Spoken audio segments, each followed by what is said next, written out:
US authorities have seized more than $3.6 billion worth of Bitcoin in what is being called the largest financial seizure in history, folks. They arrested a New York couple and charged them with money laundering and other crimes related to the hacking of a virtual currency exchange.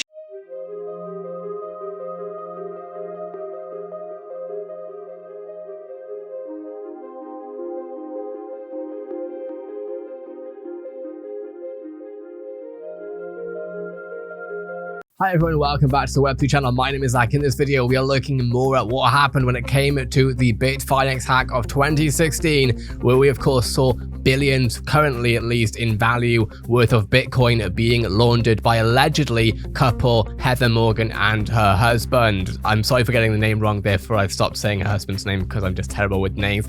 On the channel, I'll be keeping you updated with anything happening on this case, so be sure to subscribe for everything going on in the Web3 scene, being NFTs, cryptocurrency, and metaverse news. That being said, right here, we have court documents, statements of facts. We're going to go over everything that happened here. How did this happen? How did this couple allegedly launder this money? And how did the hack occur? We're going to have a look at these things in this video. Be sure to subscribe for every update on the situation, and let's jump straight into it.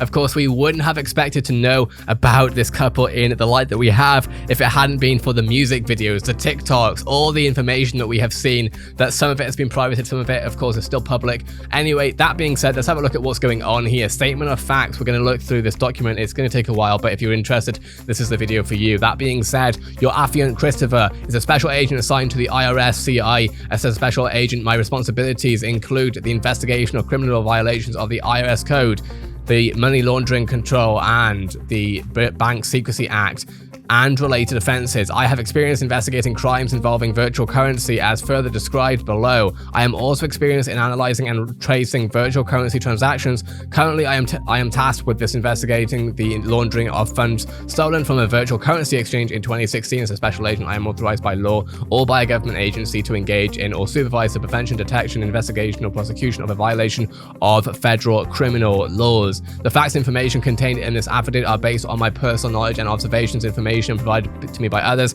and a review of documents and records. To be very clear, before we continue going on, A, I am not a financial advisor, do your own research, but B, I am not an expert in law, so I am simply reading this out, trying to get the story out to you, so please do bear with me. This does not contain each and every fact known to the government. It contains only those facts I believe are sufficient supporting a finding of probable cause that they, a citizen of Russia and US, and his wife, a citizen of the US, committed the following offenses: money laundering, conspiracy in violation to 18 USC, and conspiracy to defraud the US in violation of 18 USC. The introduction is the IRSCI, the Federal Bureau of Investigation and Homeland Security Investigations, have been investigating the theft of funds from a well-known virtual currency exchange that was hacked in 2016. In or around August of 2016, a hacker breached the VCE security systems and infiltrated its infrastructures. While inside the victim VCE's network, the hacker was able to initiate over 2,000 unauthorized Bitcoin transactions, in which approximately 119,754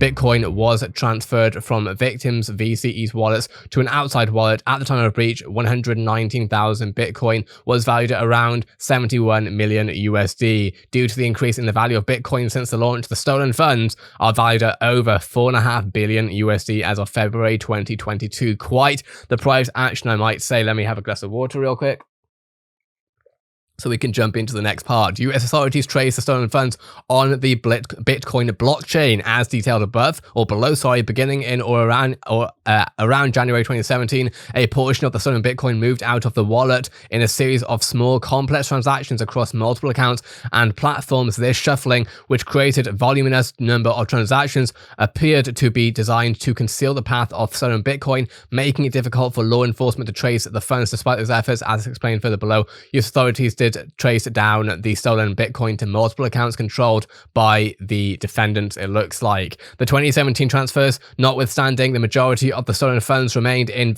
wallet from August 2016 until January 31st of 2022. So my guess is that of course is what definitely triggered the feds in catching up. But let's continue. On January 31st, 2022, law enforcement gained access to the wallet by decrypting a file saved to one of their cloud storage accounts, which had been obtained pursuant to a search warrant. The files contained a list of 2,000 virtual currency addresses along with corresponding private keys. Blockchain analysis confirmed that almost all of those addresses were directly linked to the hack. Between January 31st, 2022 and February 1st, 2022, law enforcement obtained approval to execute a lawful seizure supported by probable cause under exigent circumstances and use the private keys from their file to seize wallet, remaining balance of approximately 94,636 Bitcoin worth 3.6 billion USD. On February 2nd, 2022, the government requested, and on February 4, a court issued a seizure warrant authorizing the seizure of those funds.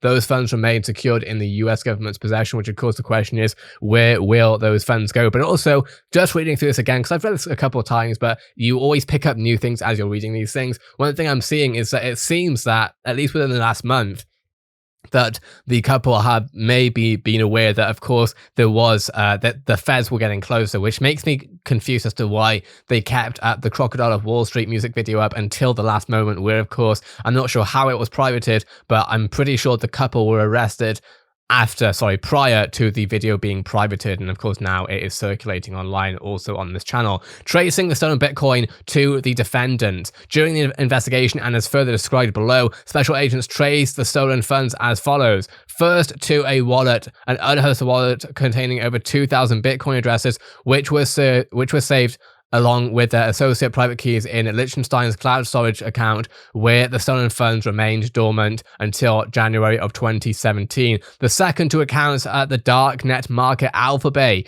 The third, to 7 interconnected accounts at US-based VCE, as well as accounts at additional VCEs. Fourth, to various unhosted Bitcoin wallets. And fifth, to accounts owned by Liechtenstein and Morgan at 6 other VCEs.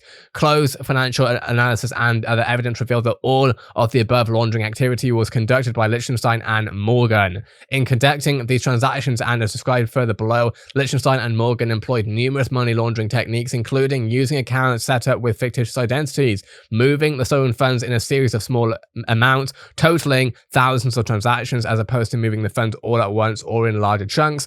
3. Utilizing computer programs to automate transactions, a laundering technique that allows for many transactions to take place in a short period of time. Layering the stolen funds by depositing them into accounts at a variety of virtual currency exchanges and darknet markets, and then withdrawing the funds, which obfuscates the trail of the transaction history by breaking up the fund flow, converting the Bitcoin to other forms of virtual currency, including anonymity-enhanced virtual currency in a practice known as chain hopping, and 6, using US-based business accounts to legitimize activity. Now let's have a look at the charts. Below is a simplified illustration of the stolen Bitcoin moved in a series of transactions from the victim virtual currency exchange to accounts connected to Liechtenstein and Morgan. We can of course see here, it may not be very easy for you to see, and honestly this is already zoomed in by 150%, but looking right here we can of course see victim VCE, and of course then it moves out to different virtual currency exchanges, and then finally of course we see the different accounts right here. As summarized in the above chart, law enforcement traced the stolen funds through thousands of transactions to over a dozen accounts in the true name of Liechtenstein, Morgan, and all their businesses. Law enforcement was able to determine that numerous accounts set up with fictitious personas and involved in the laundering were in fact controlled by the two. Several key examples of this tracing, but no means every example, are included in the subsequent subsections. Let's have a look at what happened here. Alphabay pass-through activity. The early movement of the stolen funds involved extensive layering activity that employed the peel chain technique. As part of this layering, a portion of the stolen funds were deposited gradually, an indication of peel chain activity, into Alphabay accounts. The Alphabay accounts were used as a pass-through for the stolen Bitcoin depositing and withdrawing Bitcoin at Alphabay allowed Liechtenstein and Morgan to break up the stolen Bitcoin trail on the blockchain. After being moved into accounts at Alphabay, the stolen Bitcoin was withdrawn, layered, and ultimately deposited into the virtual currency exchanges around the world, as described in pertinent part immediately below, where we could see tracing the stolen funds through Alphabay to virtual currency 1, 2, 3, and 4.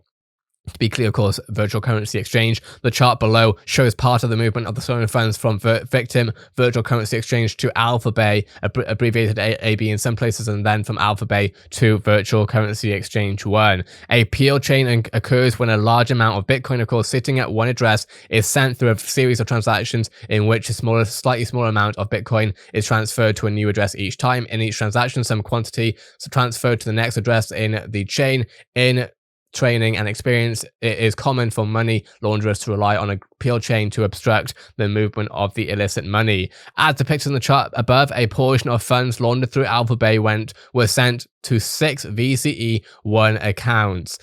Records from VCE1 showed that these 6 accounts were all registered using email addresses hosted by the same India-based email provider. Those records also showed that there were 2 other similar accounts of VCE1 registered using an email address from that same India-based provider. The relevant VCE1 accounts were registered in the name of third parties unrelated to Liechtenstein and Morgan. VCE1 was unable to verify the identities of any of the listed account owners. Specifically, in February and March 2017, VCE1's employees requested that the registered account holders for 7 of the accounts provide additional identifying information to verify the account ownership. They did not receive a response to this request, and as a result, they froze the accounts. In total, the accounts contained over 186,000 USD worth of virtual currency at the time in around April 2017. The above referenced 8 VCE1 accounts shared notable commonalities, leading investigators to believe that they were owned by the same individuals. Specifically, overlapping subsets of the accounts were tied to similarly styled email addresses hosted by the same India host provided, were accessed by the same IP addresses, were created around the same time period surrounding the lack of victim VCE hack of victim VCE of around 2016, were engaged in similar trading patterns entailing chain hopping to an anonymity enhanced virtual currency exchange, and or were trading patterns entailing chain hopping abandoned following a request for the additional know your customer information. Of course, this is where KYC is so important, let's be honest, to the feds, and of course just in general for company liability. The connection among the VCE1 accounts were further confirmed upon reviewing a spreadsheet saved to Liechtenstein's cloud storage account. The spreadsheet included the login information for across at various accounts at various virtual currency exchanges and a notation regarding the state of the accounts. 6 of the VC accounts referenced above were included in the spreadsheet with a notation including frozen. In other words, Liechtenstein possessed a document with the login information for the accounts at VCE1 that received funds traceable to the hack of the victim VCE, and that reflected his knowledge that the accounts had been frozen. Further blockchain analysis revealed that stolen funds moved through Alphabay were also sent to accounts at foreign VCE and a US-based VCE. Those accounts were registered using an email address associated with the above referenced India-based email provider. The login details for those accounts at VCE, VCE4, including the VCE's name and the email address hosted by the India-based provider, were included in the spreadsheet found in Liechtenstein's cloud storage account. So clearly what this is telling me, at least, is that the couple were very aware, at the very least here, Liechtenstein here was very aware of the chase, right, that was being pursued right here, but continued on with it, which to be, yeah. The account at VCE2 converted Bitcoin to Dash, another form of virtual currency. Shortly thereafter, 2 accounts at VCE4 received Dash deposits. Those VCE4 accounts were registered to emails contained in the account spreadsheet located on Liechtenstein's cloud storage. Following the stolen funds to an account at VCE5 in the name ILYA Liechtenstein, which is the husband, special agents continue to trace that the stolen funds moved through VCE1 prior to the accounts being frozen by VCE1. The funds were sent to various locations, including through multiple unhosted Bitcoin addresses to an account at another US-based VCE in Liechtenstein's name. As illustrated below, the withdrawals from multiple VCE1 accounts merge together as they flow through a peel chain and ultimately fund a deposit on or around February 13, 2017 to Liechtenstein's VCE account. And we can see right here the chain right here, where of course it goes from the stolen Bitcoin right here to their wallet, I would assume, to the Alphabay market, a darknet market, I believe, to then seeing, of course, it going to VCE1 account 8. This is an Indian email address. This is another Indian email address and another Indian email address with VCE1 account and VCE1 account 7. So we, of course, then see it through multiple different transactions, finally ending up, of course, right here. Records from VCE5 showed that Liechtenstein's VCE5 account was opened on or around January 13, 2015 in his name and using his address at the time in SF. The account was verified with photographs of Liechtenstein's California driver license and a selfie-style photograph. The account was registered to an email address containing Liechtenstein's first name.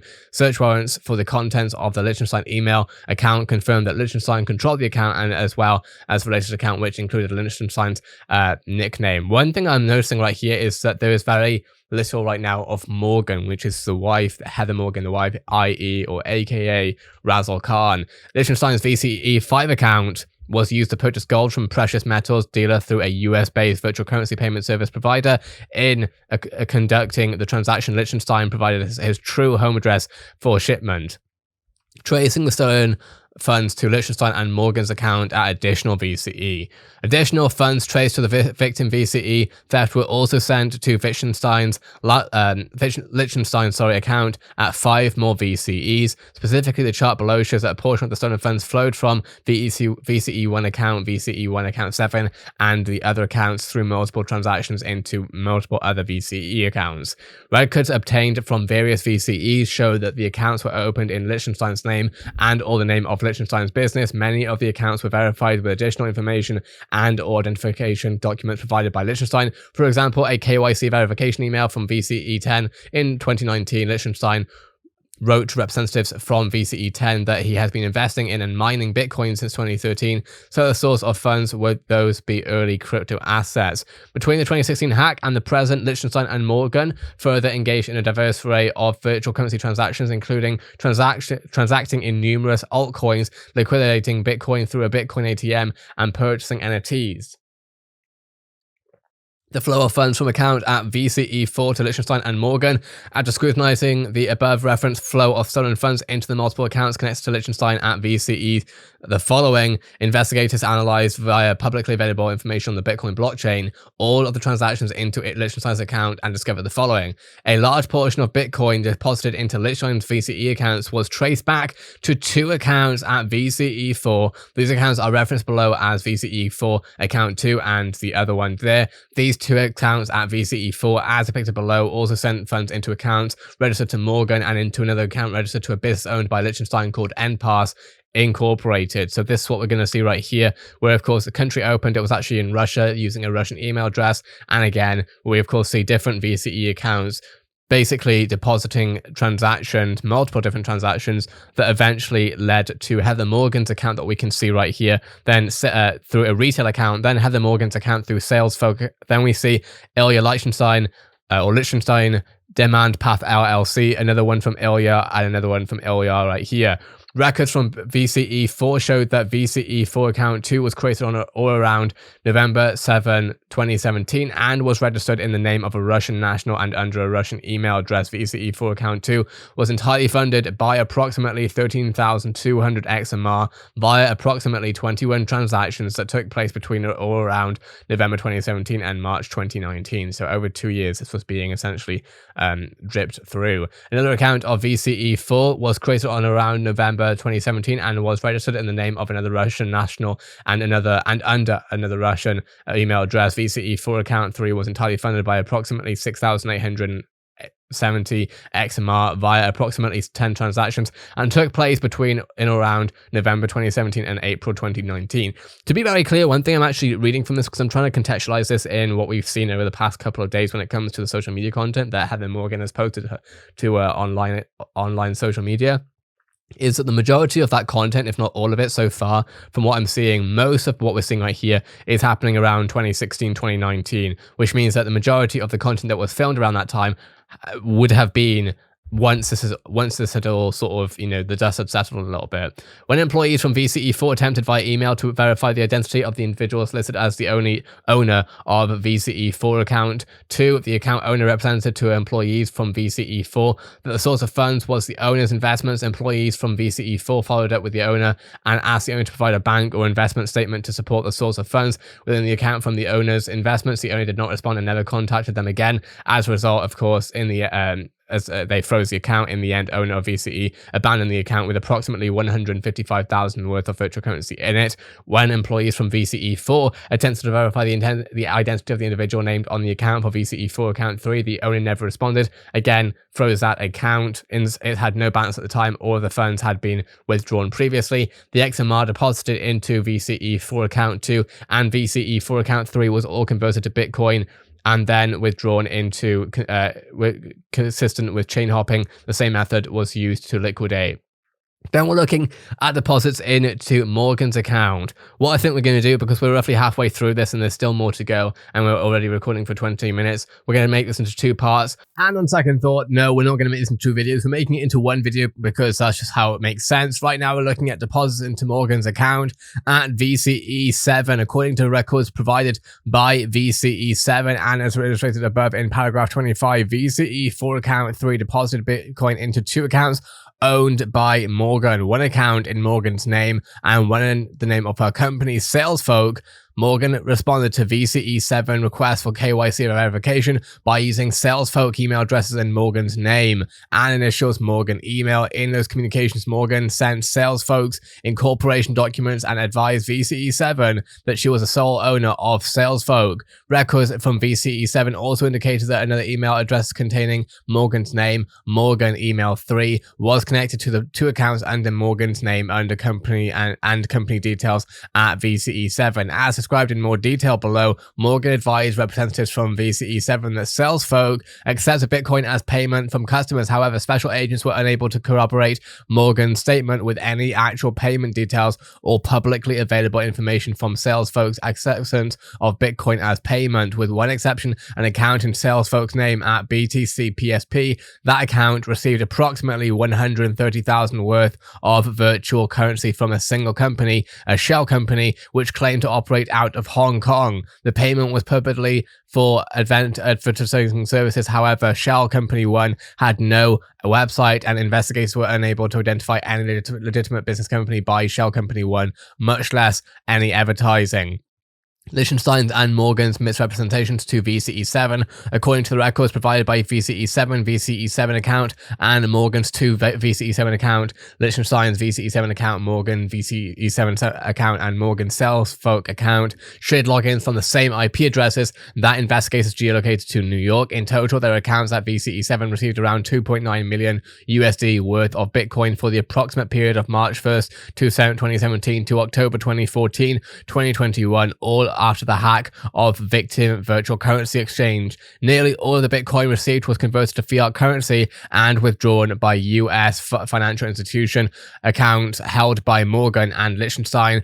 Business records show that the 3 primary financial accounts used by Morgan to receive fiat currency that had been converted from Bitcoin were all opened after the hack of Victim VCE. Records from the VCE7 also showed that Morgan and Liechtenstein both provided false information in VCE7 in relation to their accounts. More specifically, as part of their AML KYC policies, employees from the virtual currency exchange asked Liechtenstein various questions about his source of funds, his business, and the nature of his account at VCE7. According to records provided by VCE7, they represented via email to VCE7 that he would be using his account to trade only his own virtual currency that he had acquired as a result of early investment in Bitcoin. Specifically, on February 7,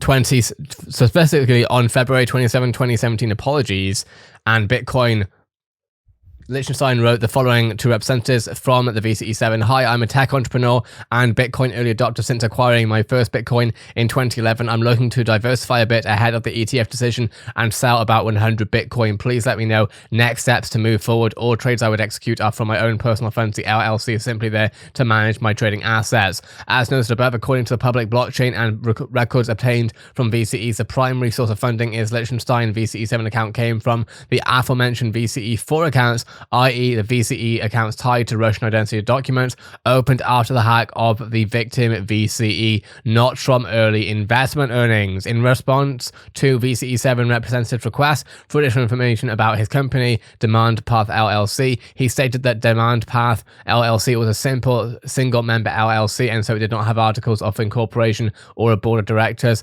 Also stated that he was the sole beneficiary with 100% ownership. As noted above, Morgan had two accounts at VCE7, a retail account and an institutional account. Morgan represented via email to VCE7 that she would be using her accounts at VCE7 to receive funds from her business clients and also transact with her own virtual currency. Morgan claimed that the source of digital assets that would be deposited in her institutional account would be virtual currency that she had received in 14 and 15 from Liechtenstein. This claim is belied to the blockchain, which shows that virtual currency accounts received by the bulk of deposits from the above referenced accounts of VC4 and received none from identifiable business clients. This fraud is documented as follows. On August 28, 2018, Morgan reached out to VCE7 representatives in regard to her retail account asking for a limit increase, i.e. she wants to transact in high volume and was being blocked from doing so. Morgan stated, I tried to do a withdrawal for $8,000 to my bank account that I sold in order to pay some upcoming bills and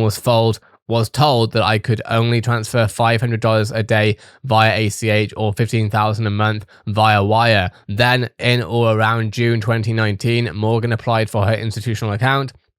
On June 27, 2019, a representative from VCE7 reached out to Morgan for information about how her business, SalesFolk, interacts with virtual currency and asked how her new institutional account would be used. Morgan responded, SalesFolk had some B2B customers that pay with crypto. Additionally, I also have some personal crypto of my own that I would like to sell to finance the development of some new software that we are beginning to build. Because company is an LLC, tax is an S-Corp, it has pass through taxation and I am the sole owner. I was going to use some of my personal crypto to fund our new crypto software projects.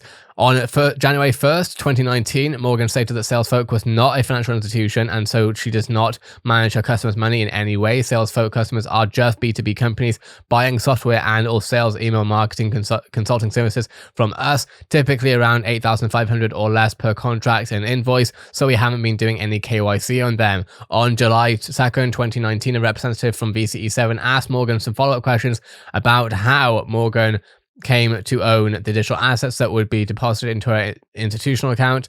Morgan stated, my boyfriend, now husband, gifted me crypto over several years, 2014, 2015, which have appreciated. I have been keeping them in cold storage. On January 15, 2020, a representative from VCE7 reached out to Morgan for monthly funding amounts, trading volume, and transactional activity for the account going forward. Morgan replied that she anticipated that monthly funding activity would be approximately 10 to 30k USD, and the trading volume would be 10 to 20k on average. I feel, again, the need to say this as someone who has gone through this, looked through her TikTok, that a lot of her TikTok was filmed post this period, as in after this period happened is when the TikToks were posted. As previously stated about, although Morgan advised representatives from VCE7 that SalesFolk received virtual currency from some of our customers, investigators were not able to locate anything on the SalesFolk website referencing accepting or dealing with crypto. While it is possible that SalesFolk received virtual currency, based on my experience, companies that do offer virtual currency as a payment method or in conjunction with another service often advertise it to attract more business. To date, investigators have not identified any evidence that SalesFolk in fact received any such virtual currency payments from purported SalesFolk customers other than payments from Shell Company 1 discussed above. Based on my timing and experience, it appears that Morgan actually switched her VCE7 account to a business account from a personal account in order to receive less scrutiny from VCE7 about her transactions as she liquidated her Bitcoin in greater volume. In sum, Morgan and Liechtenstein each advised VCE7 that the source of the Bitcoin deposited into their account came from their own investments dating to before 2015. However, detailed blockchain analysis, as illustrated in the part above, revealed that the primary source of the Bitcoin was the VCE accounts that were opened in 2017 after the hack. These facts contradict Morgan and Liechtenstein's representations to VCE7 about the source of the funds, and the records obtained from other VCEs and traditional financial institutions revealed that Morgan and Liechtenstein made similar deceptive statements to other financial institutions over the course of their conspiracy. deposits into their accounts on VCE8. According to records provided by VCE8, 2 accounts at VCE8 were owned by Liechtenstein, with one in the name of Demand Path, their VCE8 account, and the other in the name of EndPass, Liechtenstein's VCE8 account. The records also show that Liechtenstein represented via email to VCE8 that he would be using his VCE8 account to trade virtual currency that he acquired as a result of early investment in Bitcoin and altcoins. In reality, according to VCE8 records and the blockchain, Liechtenstein's VCE and account 1 received the bulk of his funds directly and indirectly from the above referenced VCE4 accounts. A review of Demand Path public website revealed that it consists of approximately 2 sentences of text about the company, an address in New York, and a contact with email account. No other public information about Demand Path could be located. According to records provided by USFI, from approximately November 2018 to August of 2019, EndPass had a bank account at USF5. These records also show that Liechtenstein and Morgan had multiple accounts, other business accounts at USF5. Liechtenstein and Morgan provided statements and certain documentation to support opening the USF1 accounts at 5 accounts, representing that customer payments into the account would be processed by a US-based financial service and software as a service company. A review of the transactions in and out of this account, as supported by the business records and the Bitcoin blockchain, indicate that the purported EndPass accounts was not used for this purpose at all, as it is conducted 0 transactions via this financial services business. Rather, for the period of March 2018 to October 2020, the bulk of the funds received were from approximately 5 wires from VCE8, totaling over $758,000. The only other significant deposit in this account was an approximately $11,000 USD Small Business Administration Paycheck Protection Program loan in advance to loan provided in response to COVID-19. While conducting detailed blockchain analysis, investigators observed the importance of a specific Bitcoin cluster 36B6 mu. This cluster was frequently used by an intermediary cluster between VCEs withdrawing Bitcoin and VCE accounts owned by Liechtenstein and Morgan. This is shown in more detail below. From around about February 11, 2019 or December 14, 2020, approximately 117.116 Bitcoin flowed through cluster 36B6 mu. A major funding source of cluster 36B6 mu was VCE4 account 2 and VCE4 account 3. The destination of Bitcoin sent by cluster 36B6 mu was ultimately accounts owned by Liechtenstein and Morgan. On or about May 3rd, 2020, cluster 36B6 mu sent approximately 0.057 Bitcoin directly to VCE10. VCE10 is a business that sells prepaid gift cards in exchange for Bitcoin. Records from VCE10 show that this specific transaction was the purchase of a $500 gift card to Walmart from an account registered with an email address hosted by a provider in Russia and conducted via an IP address resolving to a New York City-based cloud service provider. Records from Cloud Provider 1 show that the IP address was leased by an account in the name of Liechtenstein and tied to their email. The chart below shows the movement of funds from the cluster to VCE10 and the purchase of the $500 gift card. As we can see here, VCE4 country opened Russia on a Russian email address. This would, I would assume, be from, of course, Liechtenstein. We see right here cluster 36B6 mu. Then we see VCE10 Cloud Provider on the Russian email address, Swiss email address, German and disposal email address that goes towards I'm assuming a Walmart. Then we have Uber, Hotels.com, and even PlayStation as far as prepaid gift cards.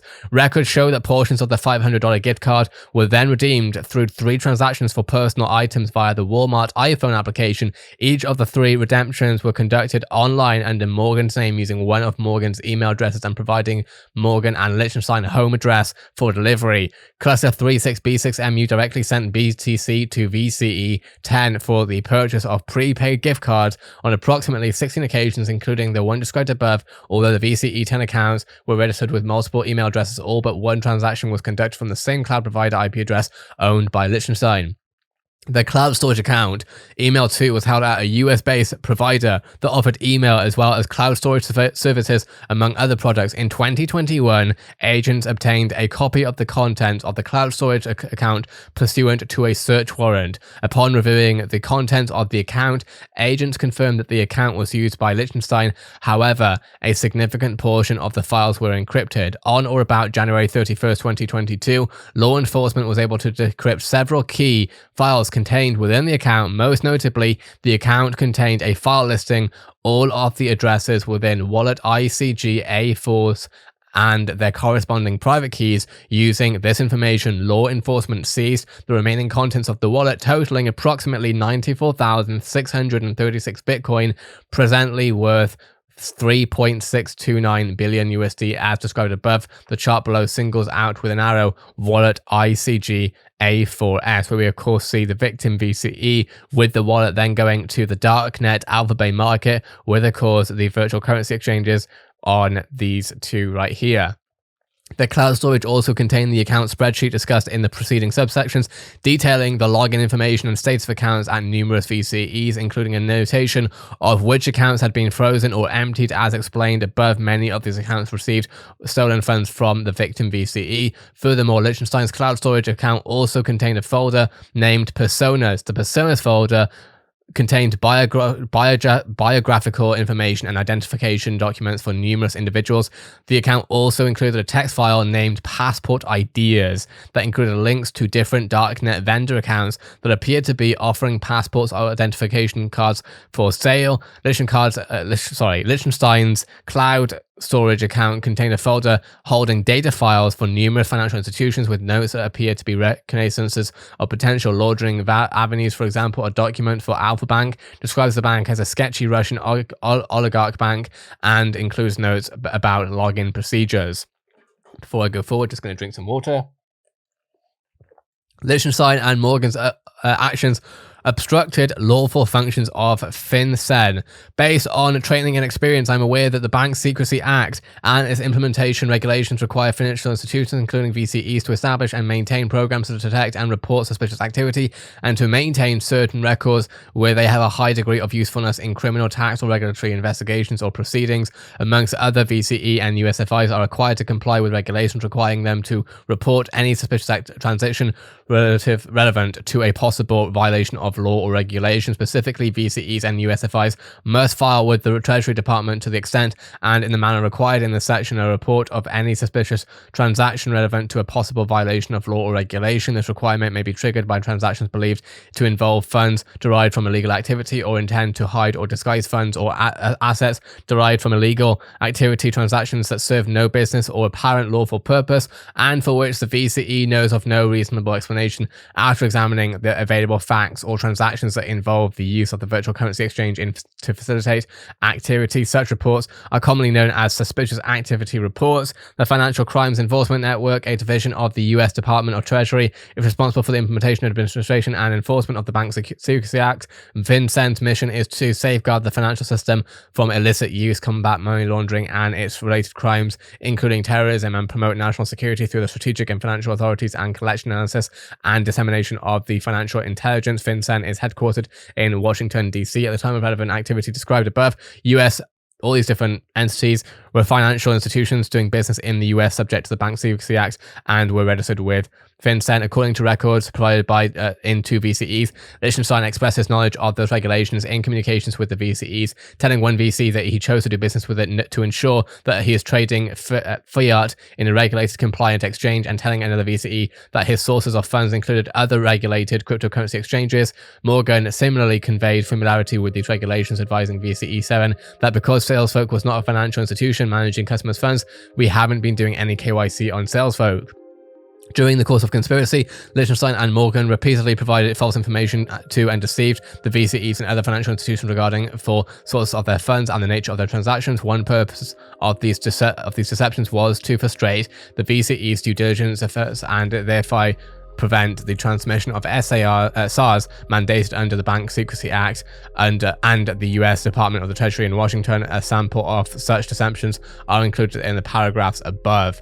Looking at the conclusion, based on the foregoing, your FIN submits that there is a probable cause to believe that ILYA Dutch Liechtenstein and Heather Morgan violated 18 USC, which makes it a crime in relevant part to conspire to conduct or attempt to conduct a financial transaction involving the proceeds of specified unlawful activity, knowing that the property and knowing that the transaction is designed in whole or in part to conceal or disguise the nature, location, source, ownership, or control of the proceeds of specified unlawful activity for purposes of the section specified unlawful activity includes wire fraud in violation of 18 USC and computer fraud and abuse in violations of 18 USC. Affiant submits there is a probable cause to believe that ILYA Dutch and Heather Morgan violated 18 USC, which makes it a crime in relevant part for two or more persons to conspire to defraud the US and or agency, therefore in any manner or any purpose, and to do any act to affect the object of the conspiracy.